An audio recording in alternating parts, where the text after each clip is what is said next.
करिए। Good morning students.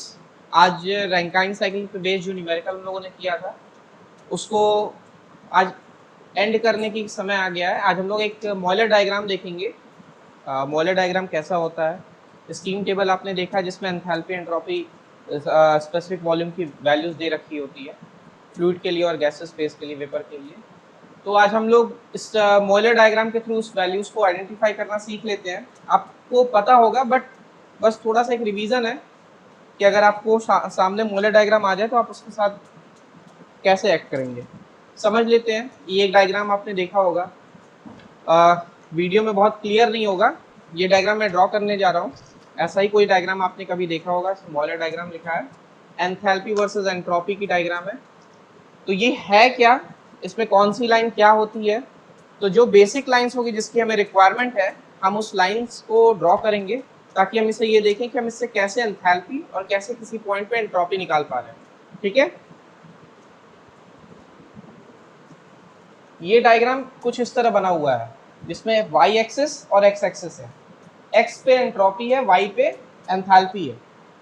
तो मैं इस लाइन को ड्रॉ तो करने जा रहा हूं, पर ये ग्राफ, ये फिगर, ये सारी प्रॉपर्टीज इस लाइन पे कैसे प्लॉट की गई हैं, ये लाइन कहां से ड्रॉ होके आई है वो देख लेते हैं। ये मॉयलर डायग्राम निकला कहां से है, मॉयलर डायग्राम आया कहां से, हम वो देख लेते हैं। मैं इसे रख देता हूं।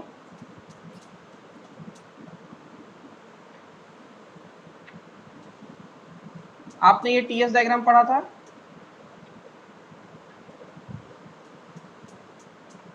ठीक। टीएस डायग्राम में सैचुरेटेड लिक्विड लाइन थी, सैचुरेटेड वेपर लाइन थी, ठीक है, सैचुरेटेड वेपर लाइन थी। सैचुरेटेड वेपर लाइन में ये वो लाइन थी जहां पे ड्राइनेस फ्रैक्शन x = 1 था, यहां पर x = 0 था, ठीक। और 0 to 1 ड्राइनेस फ्रैक्शन इंप्रूव हो रहा था और ये सारी वैल्यू x डिनोट कर रही थी, x x x। कोई वैल्यू थी 1 2 3 4 समथिंग वैल्यूज थी, सपोज 0.5 0.6 0.7 0.8 इस तरह की कोई वैल्यूज थी ड्राइनेस फ्रैक्शन की, और ये सैचुरेटेड वेपर लाइन थी। ये सुपर हीटेड रीजन था, सुपर हीटेड रीजन था, REGION, रीजन था नॉट रीजन। तो सुपर हीटेड रीजन है। इस पूरे एरिया को हमें पढ़ना है मॉयलर डायग्राम में। एक लाइन ड्रॉ करते हैं, समझ लीजिए ये एक लाइन है। मैंने इस लाइन के अबाउट कर्व को कट कर दिया। ये जो लाइन मैंने ड्रॉ कर रखी है, इस लाइन के अबाउट मैंने ग्राफ को कट कर दिया और ये सेक्शन रब कर दिया, इसे मिटा दिया, ठीक है। इस डायग्राम को मैंने ऐसे मिटा दिया। ये सैचुरेटेड वेपर लाइन है जहां पर x की वैल्यू 1 है, क्यों, यही है ना। इस डायग्राम को थोड़ा सा चेंज करते हैं, टिल्ट करते हैं और इस तरह बनाते हैं।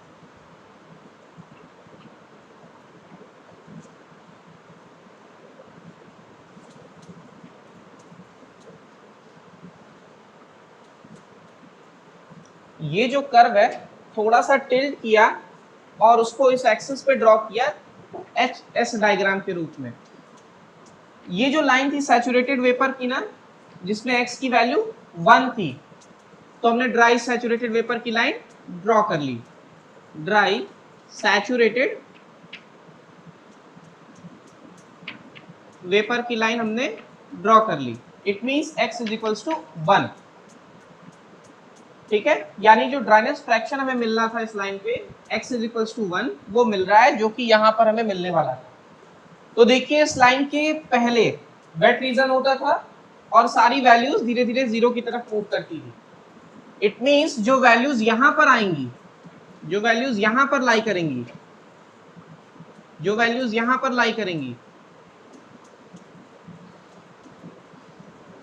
Suppose x1, x2, x3, x4, x5 dryness fraction, तो हर बार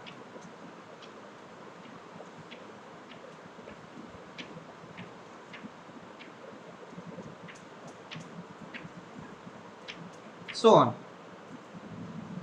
हमारे पास ये वैल्यूज दे रखी है। कैसे पता चला हमें दे रखी है? आपके पास ड्राई सैचुरेटेड वेपर की लाइन थी x = 1, उसके अंदर, उसके इनसाइड जिसे हम वेट रीजन कंसीडर कर रहे थे वो ये है।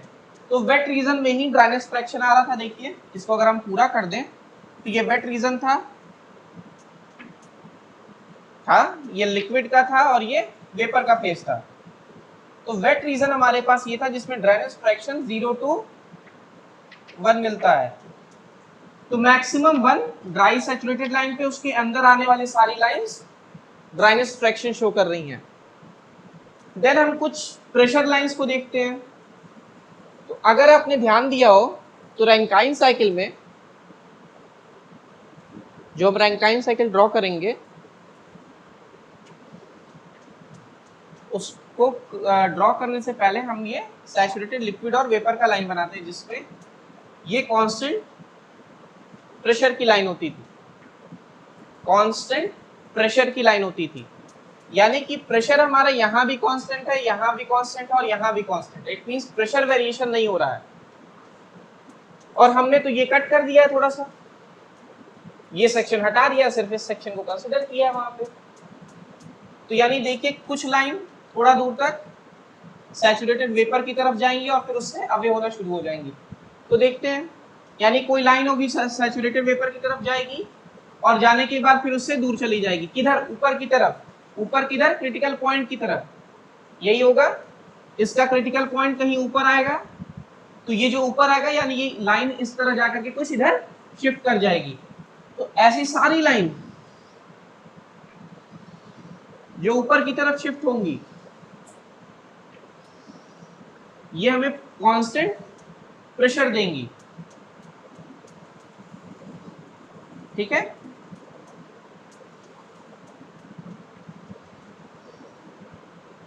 कौन सी लाइन होगी ये? कांस्टेंट प्रेशर की लाइन, कांस्टेंट प्रेशर की लाइन। आपने एचएस डायग्राम में सैचुरेटेड ड्राई वेपर की लाइन बनाई, ड्राई सैचुरेटेड वेपर की लाइन बनाई जिसमें ड्राइनेस फ्रैक्शन 1 था, उसके अंदर सारे पॉइंट्स मेंशन किए। देन आपने कांस्टेंट प्रेशर की लाइन ड्रॉ कर दी। अब आप ड्रॉ करेंगे टेम्परेचर को। टेम्परेचर सैचुरेटेड वेपर पे कम है और उससे आगे जब सुपर हीटेड में जा रहे हैं तो टेम्परेचर इंक्रीज कर रहा। देखिए T1, T2, T2 is greater than T1, है ना? यानी कि जब भी आप सैचुरेटेड वेपर से आगे बढ़ेंगे तो टेम्परेचर इंक्रीज करेगा। कहां से? उस वेट रीजन से। यानी अगर वेट रीजन से बाहर निकलेंगे तो टेम्परेचर इंक्रीज करेगा, यानी कि कुछ कंटेंट, हमारा हीट कंटेंट बढ़ता जाएगा क्योंकि टेम्परेचर बढ़ेगा।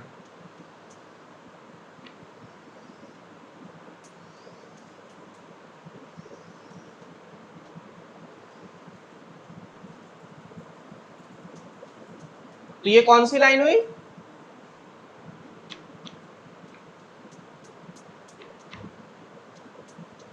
कांस्टेंट नहीं कह सकते, हाँ टेम्परेचर कांस्टेंट ही कहेंगे। सही है। क्यों कहेंगे? अगर मान लीजिए ये 100 डिग्री पे है तो ये 100 पूरा होगा, यहाँ पर भी, यहाँ पर भी, यहाँ पर भी, पूरे लाइन पे 100 होगा, इसलिए से कांस्टेंट टेम्परेचर आइसोथर्मल लाइन कहेंगे। ये सारी लाइंस जो इस तरफ मूव कर रही है राइट साइड में, लेफ्ट टू राइट, तो एक चीज देखने को मिली, T1, T2, T3, T4, T5, T6, T7, T8, ऐसे बहुत सारे टेम्परेचर लाइंस होंगी हमारे पास। तो उसमें ये देखेंगे कि T1 सबसे कम होगा और जब हम नीचे से ऊपर की तरफ बढ़ेंगे तो टेम्परेचर इंक्रीज करना शुरू हो जाएगा। इट मींस जब भी हम ऊपर की तरफ मूव करेंगे तो टेम्परेचर इंक्रीज कर जाएगा। Dryness fraction 0 to 1 left to right जा रही है, temperature bottom to top increase कर रहा है। Similarly pressure, suppose this one is P1, P2, P3, P4, P5, P6, P7, P8। तो प्रेशर की लाइन कौन सी होगी? सबसे नीचे वाली लाइन सबसे कम होती थी, देखिए यही वो लाइन है, सबसे नीचे वाली लाइन लोअर प्रेशर की थी, और जो हायर प्रेशर पे वो क्रिटिकल पॉइंट के नजदीक है, यानी जो क्रिटिकल पॉइंट के पास है वो हायर प्रेशर है, जो नीचे की तरफ है वो लोअर प्रेशर है। इट मींस कि लोअर टू हायर वेरी करेगा। इसका मतलब प्रेशर P1 पे सबसे कम है और P8 पे सबसे ज्यादा है। तो अगर हम प्रेशर के टर्म में लिखें तो P1, P2, P3, P4 and so on. ठीक है, यानी कि ये हमारा डायग्राम कुछ बना है, वही डायग्राम जो हम टीएस डायग्राम में पढ़ रहे थे, उसे हमने जरा सा टिल्ट किया और हमने एचएस डायग्राम बनाने को रेडी हो गए। अब मान लीजिए कुछ इस डायग्राम में समझना हो कि हो क्या रहा है, हम कैसे चीजों को आइडेंटिफाई करेंगे। तो एक छोटा सा क्वेश्चन मैं बताता हूँ, लिखता हूँ, उसे देखिए, चेक करिए कि आप कर पा रहे हैं या नहीं। इस डायग्राम के थ्रू आपको क्या समझ में आ रहा है, मैं उसे लिखता हूँ, आप उसे देखिए और फिर बताइए, फिर कंक्लूड करेंगे उसे कि समझ में आया कि नहीं आया ये डायग्राम।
चलिए, हमने 4 पॉइंट लिखे हैं, उन 4 पॉइंट को देखते हैं वो क्या है, और बताइए चारों पॉइंट में से कौन से पॉइंट सही हैं और कौन से गलत हैं।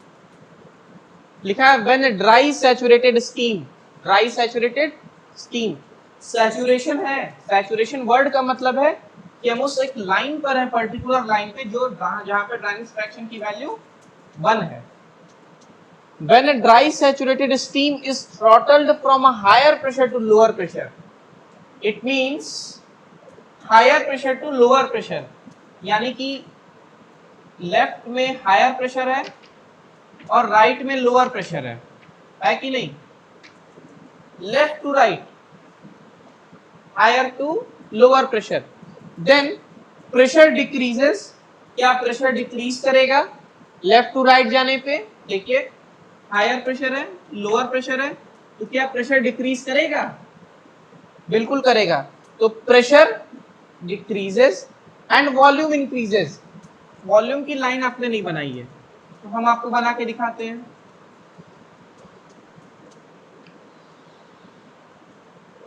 स्पेसिफिक वॉल्यूम की लाइंस कुछ इस तरह होती हैं, कुछ इस तरह स्लाइड वर्टिकल से थोड़े से एंगल पे कुछ स्लोप के साथ। Suppose V1, V2, V3, V4, V5, V6, then V1, V2, V3, V4। Specific volume increase करता है, स्पेसिफिक वॉल्यूम इंक्रीज करता है, ठीक है। तो अगर हम ये देख रहे हैं हमारे एचएस डायग्राम में कि हमारे पास जो पॉइंट्स मिले हैं वो एंथैल्पी, एंट्रोपी, वॉल्यूम, टेम्परेचर के साथ मिले, तो हमसे उसने बोला कि आप प्रेशर को लेफ्ट टू राइट मूव कराइए, क्योंकि क्वेश्चन में बोला क्या? Pressure from higher to lower pressure, यानी higher to lower, left to right, तो प्रेशर डिक्रीज होगा? हाँ होगा, सही है। वॉल्यूम इंक्रीज होगा? Volume left to right increase करता है, स्पेसिफिक वॉल्यूम इंक्रीज करेगा, सही है। टेम्परेचर इंक्रीजेस, क्या टेम्परेचर इंक्रीज कर रहा है जब आप लेफ्ट टू राइट जा रहे हैं? टेम्परेचर इंक्रीज करता है। जब हम देखते हैं टेम्परेचर कैसे इंक्रीज कर रहा है, तो हमें आप किसी एक पर्टिकुलर प्रेशर पे मूव करिए आगे की तरफ, तो जब भी आप आगे बढ़ेंगे तो उस टेम्परेचर से स्लाइट ऊपर रहेंगे ऑलवेज। जब भी आप कभी यहाँ से मूव करते हैं तो आप जो गिवन टेम्परेचर होगा उससे ऊपर की तरफ कहीं पर होंगे। कोई एक प्रेशर पकड़िए, कोई एक प्रेशर हो, उस लाइन से आप आगे की तरफ मूव करिए, तो जो भी आपको टेम्परेचर मिलेगा वो स्लाइट ऊपर मिलेगा। इट मींस टेम्परेचर इंक्रीज करना चाहिए। क्या टेम्परेचर इंक्रीज कर रहा? नहीं। तो अब एक लाइन ड्रॉ करके देखें, देखिए क्या प्रेशर बढ़ने के साथ टेम्परेचर में चेंज आया? अब चेंज आया, अब चेंज आया, अब चेंज आया। यानी हुआ क्या? अगर ये 100 था और ये 150 था, तो क्या टेम्परेचर बढ़ा कि घटा? टेम्परेचर बढ़ा कि घटा? टेम्परेचर घट गया, इसलिए लिखा है टेम्परेचर डिक्रीजेस। तो जब भी आप प्रेशर मूव करते हैं लेफ्ट टू राइट, एक कांस्टेंट आपने ड्रॉ किया, एक लाइन ड्रॉ की, और आपने जैसे ही लाइन ड्रॉ की हॉरिजॉन्टल, आप टेम्परेचर को डिक्रीज किया। क्यों? क्योंकि किसी एक पर्टिकुलर प्रेशर पे 150 था, आपने उस लाइन को छोड़ दिया और आगे बढ़ गए, तो जैसे ही आप उस लाइन से आगे बढ़े टेम्परेचर ड्रॉप हो गया, तो टेम्परेचर डिक्रीज करेगा। ये ध्यान रखेंगे, इंक्रीज नहीं कराना। Next, steam become super heated. हम मोस्ट ऑफ द केसेस में सुपर हीटेड के लिए बॉयलर डायग्राम को प्रेफर करते हैं। तो अगर हम थोड़ा सा भी टेम्परेचर ड्रॉप भी करते हैं तो हम इस केस को ही स्टडी कर रहे होते हैं, और उसको हम सुपर हीटेड स्टीम में कहते हैं। वो थोड़ा ड्रॉप होने के बाद भी सुपर हीटेड ही रहेगा, क्योंकि ये रीजन ही सुपर हीटेड का है। Entropy increases without any change in enthalpy. Entropy increases, यानी एंट्रोपी एस डायग्राम है, ये टीएस डायग्राम की तरह HS diagram. Entropy left to right increase करनी चाहिए, तो बोला entropy increases without any change in enthalpy. Enthalpy की लाइन ये है, सॉरी, एंथैल्पी इस पॉइंट पे मिलता है हमें किसी पर्टिकुलर प्रेशर पे, तो चूंकि लाइन हमेशा आगे की तरफ है, जैसे ये देखिए ये कोई कांस्टेंट प्रेशर की लाइन है, मैंने बोला कि इस पॉइंट पे एंथैल्पी कितनी होगी, आपने पर्टिकुलर बता दिया। फिर मैंने बोला इस पॉइंट पे कितनी होगी, आपने बता दिया। फिर मैंने बोला इस पॉइंट पे कितनी एंथैल्पी होगी, आपने बता दिया। फिर आपने बोला यहाँ पर कितनी एंथैल्पी होगी, आपने बता दिया। इट मींस कि हमें without any change in enthalpy पे हमें एंट्रोपी इंक्रीज मिल सकता है, ठीक है। अगर हम देखें एंथैल्पी चेंज ना करें, सपोज जिस पॉइंट पे है हमने एक लाइन ड्रॉ कर दी, तो हर प्रेशर पे अलग अलग वैल्यूज एंथैल्पी की नहीं आने वाली है। जैसे जैसे हम प्रेशर मूव करेंगे लेफ्ट टू राइट, क्योंकि बोला है ना हायर टू लोअर प्रेशर, तो हम higher to lower pressure move करेंगे, तो एंथैल्पी कांस्टेंट है बट एंट्रोपी इंक्रीज कर रही है। तो क्वेश्चन में बोला entropy increases without any change in enthalpy, enthalpy को बिना चेंज किए एंट्रोपी इंक्रीज कर रही है, यानी ये पॉसिबल है, ये भी सही है, यानी ये तीनों पॉइंट सही थे।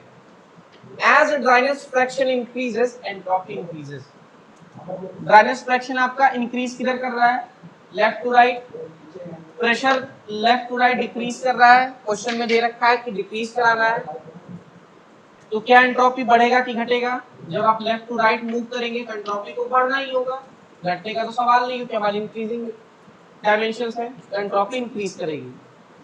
देन उस केस में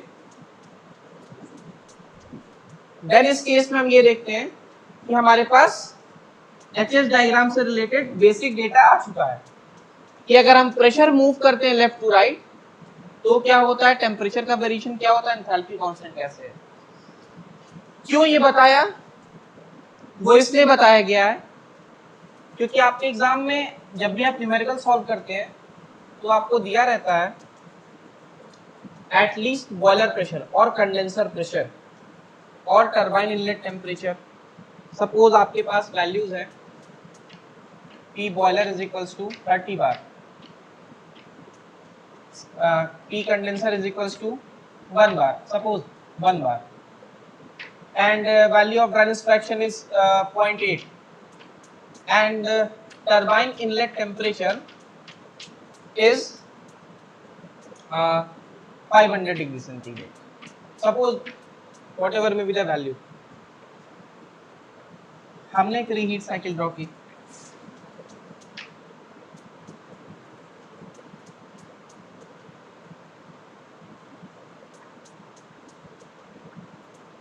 one 2 3 and 4, turbine inlet temperature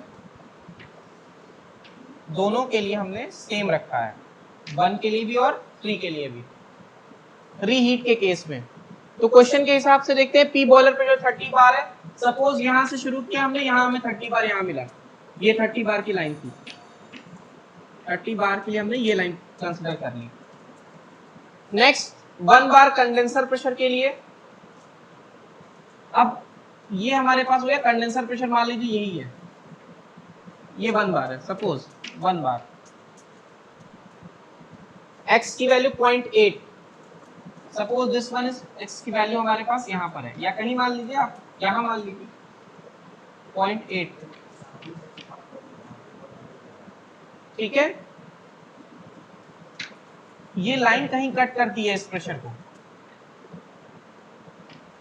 ये लाइन कहीं कट करेगी इस प्रेशर को, जहां पर कट करेगी हम एक लाइन ड्रॉ करते हैं, पॉइंट कंसीडर करते हैं, उस पॉइंट पे सपोज कोई एक ड्राइनेस फ्रैक्शन की वैल्यू है किसी एक पर्टिकुलर प्रेशर पे और एक टेम्परेचर 500 पे, suppose 30 bar at 500 degree centigrade, 30 bar at 500 degree centigrade, suppose this one is 500।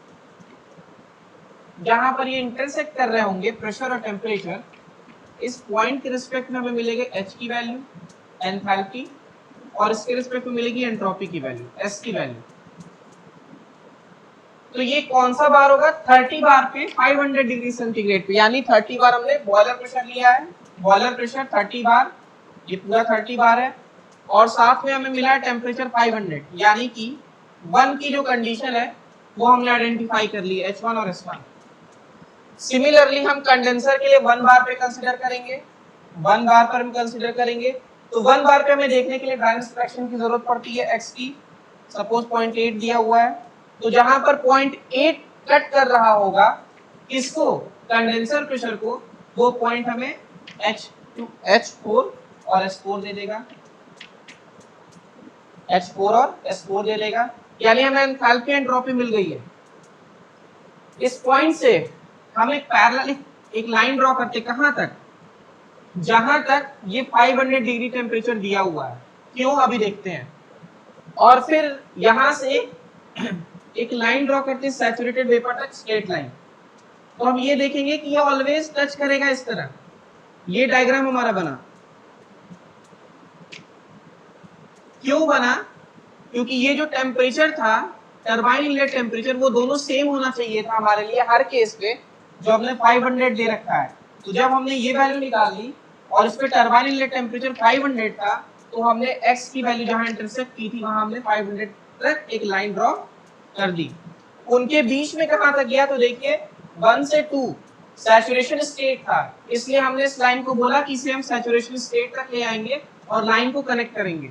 तो क्या मिला देखते हैं, 1 से 2, 3 से 4 टरबाइन रीहीट का 1, 2, 3 एंड 4, यानी हमें रीहीट की वैल्यूज जो है वो 1 से 2 टरबाइन का पहला and next turbine low pressure turbine 3 से 4 मिला।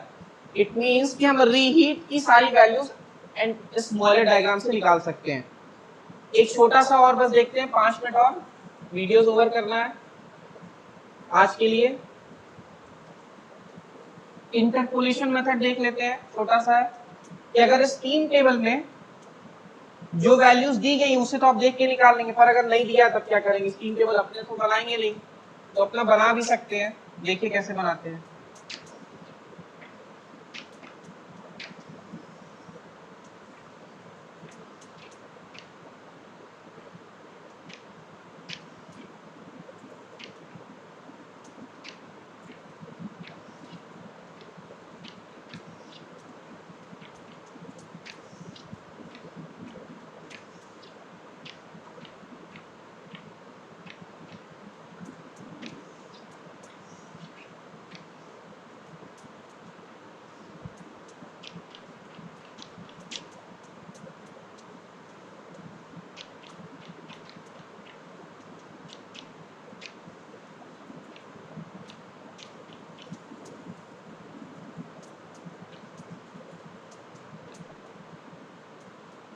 चलिए, प्रेशर हमारा बार में दिया है, टी डिग्री सेंटीग्रेड में, एच की वैल्यू हमारे HF, HFG, HG, SF, SFG, SG, VF, PFG और VG दिया हुआ है।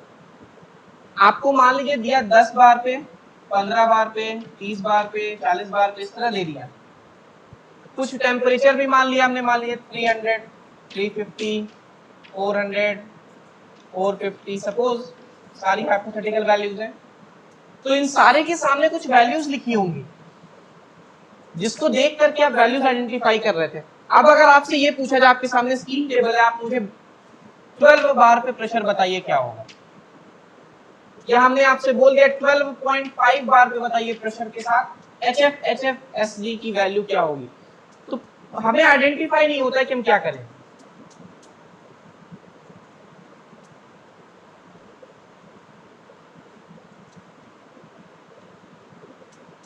वैल्यूज लेके आज नहीं देख पाएंगे, हम लोग नेक्स्ट लेक्चर में देख लेंगे। अभी फिलहाल हम लोग एक इंटरपोलेशन का फॉर्मूला देख लेते हैं, उसे फिर ड्रॉ करके भी देख लेंगे। सपोज आपके पास एक्स और वाई लाइन है, मैं एंथैल्पी एंट्रोपी डायग्राम के बाद एच एस लाइन है आपके पास, एच और एस सपोज कर लेते हैं।